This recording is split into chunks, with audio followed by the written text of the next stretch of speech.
Steph, and today I want to talk about ghost hunting. I'm glad you're here. Let's get to it.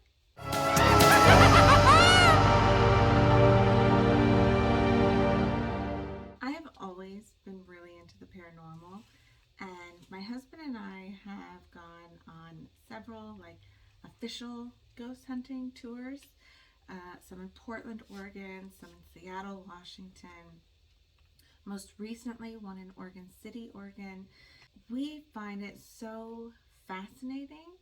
We also are personally haunted here in our house, which is not as much fun as going out to find ghosts somewhere else. But it's not like a aggressive or bad haunting or anything, so it's not bad. Don't worry. It's spooky season, so I just decided to talk about this passion of mine that I don't really share with anybody publicly. I don't find it scary. I find it fun and exciting. Some people are afraid of ghosts, and that's fine. A healthy respect for the paranormal is a good thing. I don't personally agree with people that go looking for ghosts and try to be rude or taunting to them. I think that's disrespectful. I think it's asking for trouble. I personally believe that if there are ghosts, which I've had my own experiences, so I do believe in ghosts, but I'll let you make up your own mind on that. But I feel like ghosts deserve just as much respect as you would give to another human being. They may be confused or frustrated or upset because they're not able to communicate in the way that we understand, and therefore don't get to say what they need to say. I don't really like the term ghost hunting even, because I feel like it has an aggressive connotation with trying to hunt something down, or the traditional form of hunting where you go out with the intention to kill something. I prefer ghost seeking because my goal isn't to hurt or banish even these ghosts.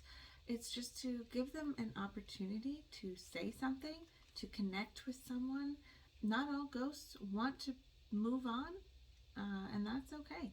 They have just as much right to be here as we do. I'm just wanting to offer them an opportunity for human connection, a way to say whatever they need to say, someone to listen. If a ghost needed something, I would want to help provide them with that.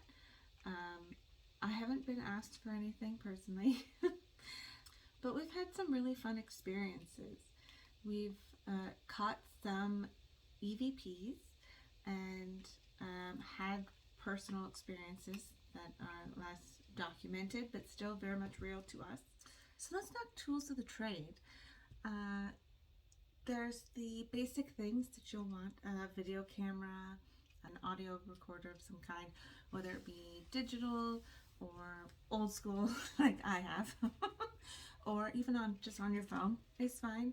My husband has an Apple Watch that can record everything for the entire session. Some other things: an EMF reader, which will show spikes in electromagnetic frequency. A new tool that I'm really interested in is called a spirit box. They have versions of it that are apps on your phone or actual real life physical equipment that you can use.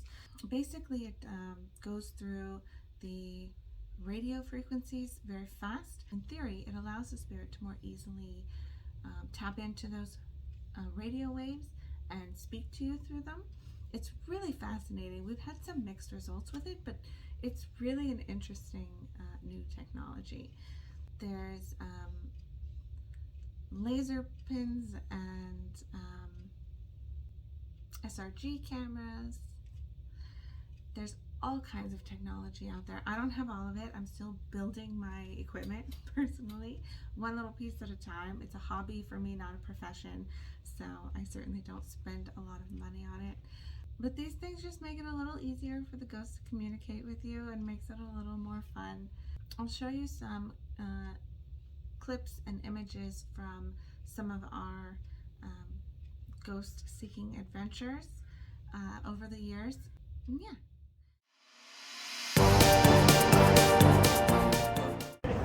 want to keep the sidewalks clear for people. All right, so one of the things that I want to talk about before we get up on the bluff is I have 4 different tours of Oregon City. So if you're going to do 2 hours tonight, that's like literally less than a quarter of the stories that I know. Okay, so if you enjoy this tour, come back. The downtown tour covers all of Main Street. But I want to stop before we get up on the hill because we have to understand a brief history of Oregon City. Oregon City was founded by Dr. John McLaughlin. We'll talk about him tonight. He was not an American citizen. He was working for the Hudson Bay Company, securing this area for England. This area was inhabited by natives by the thousands, and a lot of different tribes came here to Oregon City prior to the settlers to fish the falls and come to the falls and camp around in this area. We'll talk about some of the native history of this city later tonight. As McLaughlin was trying to secure this area, he developed a relationship with the natives, but also then realized that there was a bunch of Americans coming across this land. And McLaughlin actually didn't believe it. He disregarded the rumors and thought it was just made up. He thought there was no possible way people could come around this area and land in the here. So when he finally realized that they were on their way, he had a huge decision to make because his bosses at the Hudson Bay Company were saying, McLaughlin, you tell the Americans to go back. Well, that wasn't going to happen. 1 out of every 10 people that came on the Oregon Trail died by the time they got here in Kentucky. And he was going to turn them back. He couldn't do it. He said, I absolutely can't do it. He focused then on building this city. And as he built this city, he was doing it as not an American. And this capital of Oregon Territory, and then later the capital of Oregon. Oregon City would be the capital today if it wasn't for that cliff. Right? The entire city was down here. Right? You look at downtown Oregon City, some people say this is an historic downtown. Not really. The historic downtown is gone. The historic downtown was 1840s, 1860s, 1870s, 1890s. None of these buildings really, except for 1 or 2, are dated to that time. The entire Main Street, for the most part, commercial district was the mill site. And a small little bit towards the end of the mill site was the mill site. But the mill site grew. Mills of every type, lumber mills, paper mills, flour mills. The mills slowly demolished the downtown. In the late 1800s, this was all still houses and churches.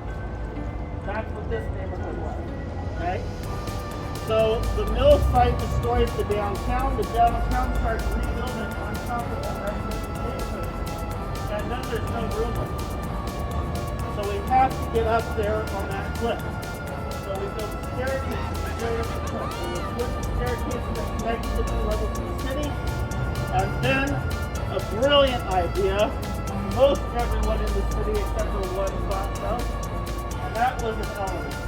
Build an elevator to get people between the 2 levels. But the elevator was not built until 1915, the first old elevator. Right?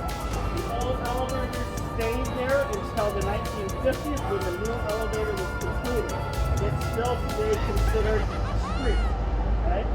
Because at the time the elevator was built originally, there were no cars. It was just connecting 7th Street down here to 7th Street up on the hill, and it had to connect with this bridge.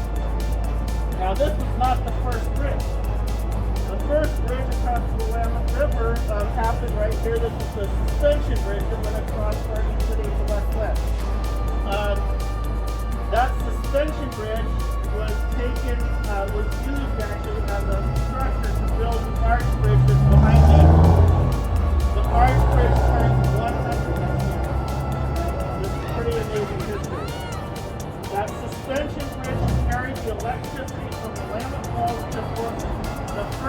long-distance electricity in the United States.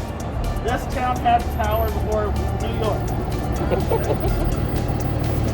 is the streetcar, the mural just got redone this year, this summer. That streetcar is the first interurban electric rail system in the United States. San Francisco took the idea of streetcars from Oregon City, right? San Francisco was building a town on hills. Oregon City knew how to deal with that. Alright, so there's a lot of cool history in this place, but that gives you an idea of why there's been a transition to Oregon City and why houses and buildings that are gone here and moved up the hill. So we literally actually moved houses up the hill.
Riverview Apartments. Faces the street. Almost the only building on the promenade that faces the street, because before the 1920s, the street was the river. Right? This building has always been remembered haunted. My friends lived in this building years ago on the first floor. They described hearing noises on the second floor. Pretty scary, huh? I would give them a hard time about that because they would say we couldn't sleep at night. We would hear footsteps upstairs on the second floor. And I was like, oh my gosh, that's horrifying. Now, they tried to be more specific by telling me, Rocky, it's not like someone was walking in the apartment above us so much at first, it seemed like that, but it was almost like the footsteps were in between the floors. Like maybe someone was walking on the ceiling below. And it's weird that they said that. Because last night on the tour, I had people that lived on the third floor. And without even telling them anything, they said, we hear noises as someone's walking on the ceiling on the second floor between the two levels. And you're not the first person to do anything. Multiple people have experienced on multiple floors. So then, my friend said, years ago, the laundry room was in the center of this building in the basement, right? And in fact, I think this stairway used to go all the way to the basement. It does no longer go down the basement. The basement had a laundry room and other rooms in there, used mostly for storage and things like that. But the laundry room was a very dark room, a narrow doorway that you had to walk into the dark to pull a string light before you could do your laundry. Which is not an experience that most people do. So, she said she hated going down there. She said when she carried a full basket of laundry, she couldn't even fit through the doorway without pinching her fingers. So she said, I had this whole routine. I had to put the laundry basket down on the floor. I had to kick it through the doorway. I walked into the doorway. I turned the light on. I picked the basket up, and I did my laundry. Every time.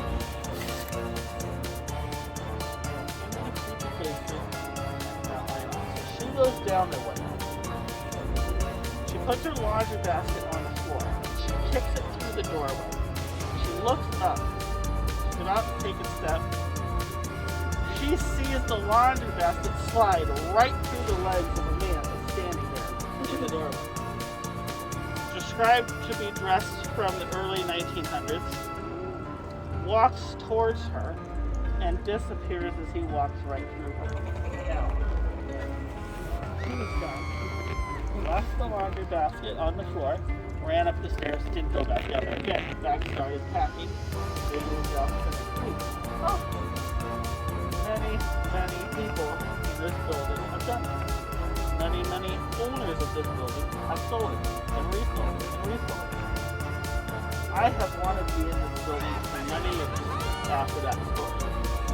So one day at school, one of my students said, "Oh, I know the owners of that building. I can talk to them and see if I could go on a tour of the building."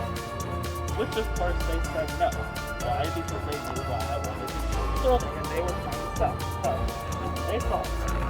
I think it's the two other owners that said it. Anyway, time went by. I was on the promenade one night and someone was taking their groceries out of the car and saw me walking on the bluff. And they said, "Rocky!" And I said hi, and I had no idea who it was. And they said, "Hey, I was on your tour once, and you said you always wanted to go in this building. I live here, so come on." So I said, "Okay." I said, "I want to go to the laundry room." He said, "Oh, no problem. That place is creepy." So he takes me down the hallway, past the stairs that go in the basement, all the way into a laundry room that has a window cut out through the foundation, a laundry room that has a doorway cut out through the foundation, a laundry room that's painted bright white, a laundry room that has giant fluorescent lights. It's the happiest laundry room I've ever been in. And still it horrifies me. They hate going in there. And I said, "Well, where's the rest of the laundry? Where's the old laundry room?" "I don't know." I said, "Where's the rest of the basement?" He said, "Oh, right there." There's no access to the basement anymore, except for the one corner of this laundry room. There's a double door to the rest of the basement with a padlock. And the person last night told me the same thing. They don't allow anyone to go in there. They used to. They used to let people go down to the old laundry room, but people refused to do it. Then they took the whole basement and turned it into a storage area, which is all the people that have lived here that have gone on my tour, they let people store stuff down there, but because they don't like going down there. Eventually, the whole basement was sealed off. Nobody's allowed it. So that story's been going on for a long time. Well, one time, a couple of years ago, people were hearing noises coming from the basement. Well, it turned out that some people had broken in the bottom windows and been basically living down there for like a couple of weeks because no one ever was down there and no one was ever checking it out. So there was like people living down there.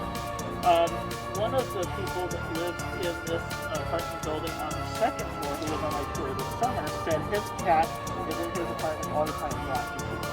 So, watching people that aren't there. Also, one night when he was watching his cat looking at something, a vase with flowers in it filled with water flew off the shelf and smashed on the ground. The people that were on my tour last night both live on the third floor, on the back side of the building, and they said some of the same things. There's definitely a presence in this building. They feel it actually gets lighter as you go up to the second to the third floor, but there's been a general theme that people have heard that people's mental health and even physical health over time living here is if you're on the second floor. They feel uncomfortable on the third floor. But there's a lot of turnover in this building. They asked me, do I know why this place is haunted? And I said no. But I think it has to do with more than just this building. Because every single building on this bluff is haunted. And it has to do more with the bluff and the land below it. And a lot of it is tied to the Native American history of this town. And we'll mention a little bit about that on the back side of it.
so invigorating and exciting for me. And I would love to go to haunted locations all over the country, even the world, and do this kind of thing for fun. You have to have the time and money to do that, and it's not really in it the budget for us right now. But someday, I hope someday, that we can do a little bit more of it outside of just our Pacific Northwest neighborhoods. There are some really good shows out there about ghost hunting, and my favorites are ones like Ghost Hunters, the originals, not so much the new ones. But my all-time favorite is Kindred Spirits. I just love the approach that they take to it. I really hate those sensationalized shows where they're aggressive and taunting, and they act like every sound is the devil himself. Those are just so dramatic. So that's my personal preference, is just the ones that feel more natural and kind, and not like they're out trying to provoke spirits, but are actually just trying to help them or document them. I know there are so many ghost hunting shows out there now that I'm sure there's some that I'm missing. Let me know if you have a favorite that I haven't mentioned. I would love to hear what your experiences with ghost seeking is and what your feelings on it are. Is it scary to you? Do you find it fun? Exciting? Is it something that you've never really thought about that you want to give a shot? Or is it something you've always wanted to try? I really just want to know what other people's feelings are on this topic, because I feel like maybe it's a little bit of a acquired taste based on my friends' opinions on it. Let me know in the comment section down below how you feel about ghost seeking. I hope you enjoyed this topic. It was really fun for me. If you want more of me, you can find my blog at fortnerthoughts.com. I also have a cooking blog called forage.com. You can also check out my podcast at crimeandconjure.com or any other streaming channels.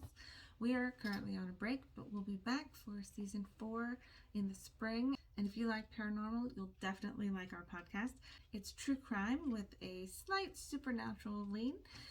If you like this video, hit that like button and subscribe so you know when my next video comes out. Later!